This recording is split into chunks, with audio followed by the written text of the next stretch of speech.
Over the last 25 years, I've had the privilege of interviewing and highlighting some truly interesting people. Everyone who is anyone, both the famous and the infamous, from presidents and their first ladies to kings and queens, movie stars and pop stars, captains of industry, heads of state, sports personalities, innovative entrepreneurs, and some pretty fascinating everyday people. Today, I'm proud to introduce you to Gerald Gill, a retired librarian and professor emeritus whose passion for reading fuels his spirit. Gill, it's a pleasure to greet you today and to have this conversation. Let's get started. What got you started with reading? Well, failure got me started to reading. I was a failure, and that began in the second grade of elementary school. I was doing very poorly in the second grade. First grade, kindergarten was fine, but the second grade it didn't work out well, and I had to repeat the second grade. I was a behavior problem because I couldn't read. I was bored. Uh, it wasn't going well. And remember, this was in the mid 1950s. So we didn't have Sesame Street. We didn't have to learn the alphabet and the words from Sesame Street. So my parents were quite worried about me. I don't think I was as worried, but I know they were worried. And it had spillover effects too. I couldn't do arithmetic because I couldn't do the arithmetic word problems. I could do the arithmetic, 2 plus 2 equals 4. I'm fine with that. But if I had a word problem involving that and I couldn't read the words, it didn't work for me.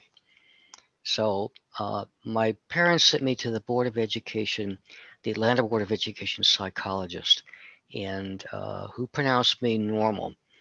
So the lesson my parents took from that was that I wasn't trying hard enough. Um, and I had several tutors in reading, not at the same time, but 2 or 3 tutors in reading and one in arithmetic. Uh, and by the time I got to the fourth grade in elementary school, I was still reading at the first grade level. Um, this was not going to end well, obviously. So my parents pulled me out of the fourth grade and sent me to a special school for children with reading difficulties. So instead of reading being a portal to another world, it was a door that kept slamming in my face. Um, so uh, we used a little book, little yellow book, maybe 50 pages long. It was called Reading Made Simple. And so I entered the school into third grade. So I lost another grade again. Uh, and we used this Reading Made Simple book. And I remember the teacher read from the book, from the introduction to the book, because we couldn't read it. Um, and here's the small thing that she read, which changed my life completely. Um, Words are beautiful. As we speak them, we make them our own. As we put them into sentences and stories, they should be connected like a string of pearls and flow along with a musical rhythm. This was revolutionary for me. This changed my words are beautiful. I had no idea. I thought they were just stumbling blocks. I have to tell you, having learned that my health was my greatest asset, exercise and taking care of myself has become sort of my passion. And it just reminds me of a quote: reading is to the mind what exercise is to the body. And so you were exercising your mind. Why don't you share with us what you enjoyed reading in high school? Um, well, I sort of continued on my science and science fiction theme. Uh, uh, and I like science courses in high school. So I kept reading those.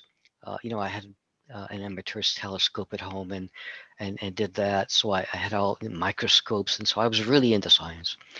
Um, in high school, though, one of my favorite courses was one of my hardest. Uh, it was first and second year Latin in the ninth and 10th grades. And I studied really hard in that.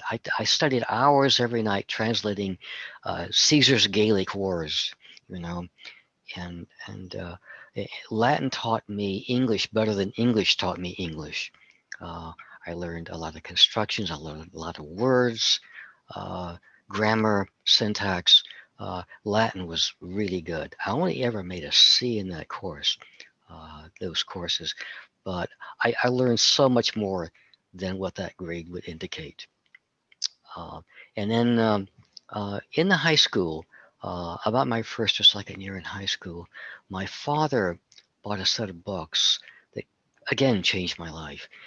The Great Books of the Western World, published in 1952. So I can see how that might influence you. And why don't you share your reading experiences from college? College, okay.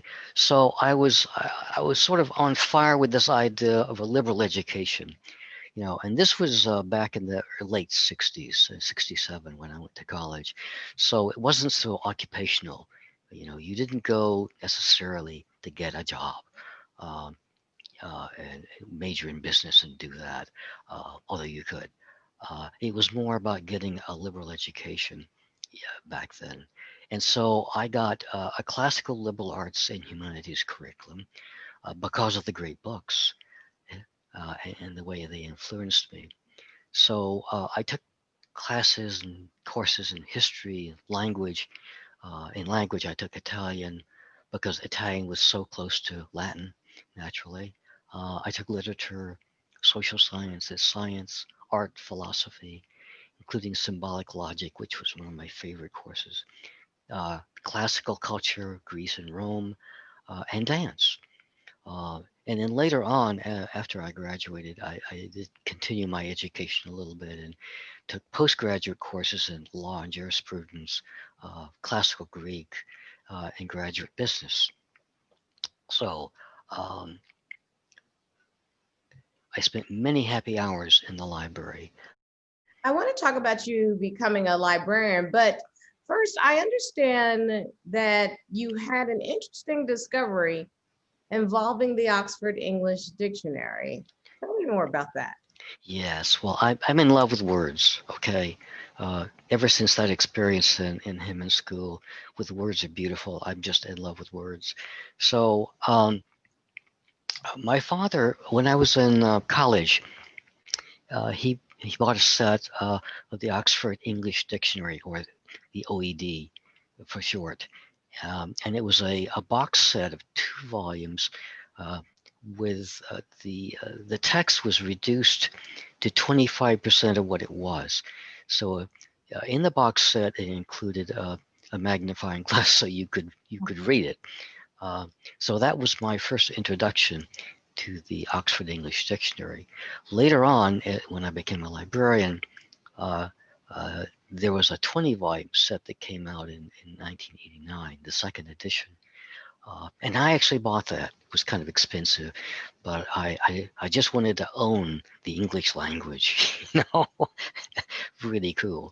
So 600,000 words defined, 1,000 pages in each of those volumes.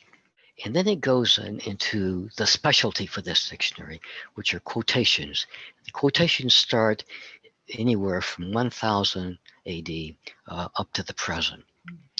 So it had quotations from Benjamin Franklin, Ralph Waldo Emerson's essays, and then the third quotation it had was from H. Bushnell, and that quotation was this: "Inspirable creatures, permeable by God's life as a crystal by the light." That kind of interested me. I wanted to know more about this guy and what else he had to say about this. So I found it. It was in a set of. It was in a set um, called the Sermons for the New Life, and it had even a better quote in there, which inspired me even more.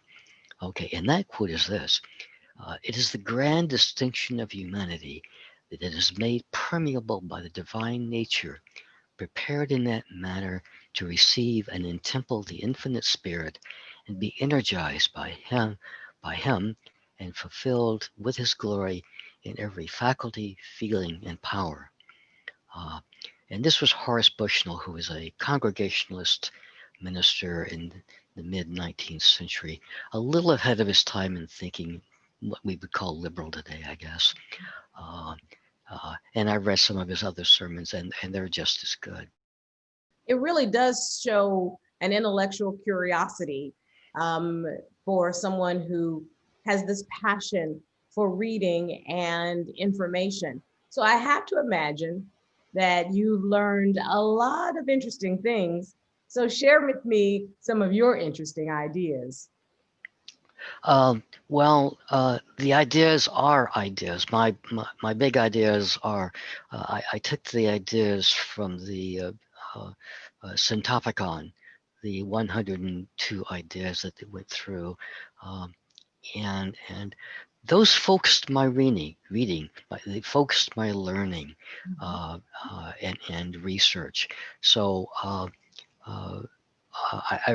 my recreational reading turned out to be the philosophy of knowledge and related to intellectual history, that is the diffusion of knowledge. So there are two works that I discovered in our library. One was the Dictionary of the History of Ideas, published in '74, and then 30 years later, the New Dictionary of the History of Ideas in 2004. And these are comprehensive dictionaries of human knowledge, thought, and achievement, running the gamut from science to philosophy to literature, and seeking interrelationships between them. So this sort of harked back to me to the great ideas, the Centopicon, and the great books of the Western world. I wanted to know how they related, so I compared them and so on. Some of them were the same ideas, some of them were different ideas. The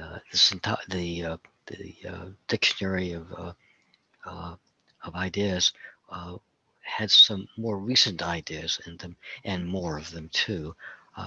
And I just enjoy reading about ideas. It sort of focuses your whole concept of reading. And to me, ideas are a systematic pattern of thoughts embodying a central focus and associated branching concepts. Think about the outline of topics under beauty that I went through. It's the same feature, it's the same idea. I have a passion for reading also, not as much as yours, I can tell you. However, Gil, I have to tell you, this conversation really and truly has been enlightening. Since you've been sharing quotes with me, I get to share one final one with you, and Okay. that's from Abraham Lincoln. Oh, yes. A capacity and taste for reading gives access to whatever has already been discovered by others. And I think that is one I'd love for you to put into your repertoire. It has been a fascinating conversation. Thank you so much. Thank you so much. Thank you Yes. very much. And I think your passion has just spilled over for all of our viewers. Have a great day. Okay. Thank you so much now. Thank you.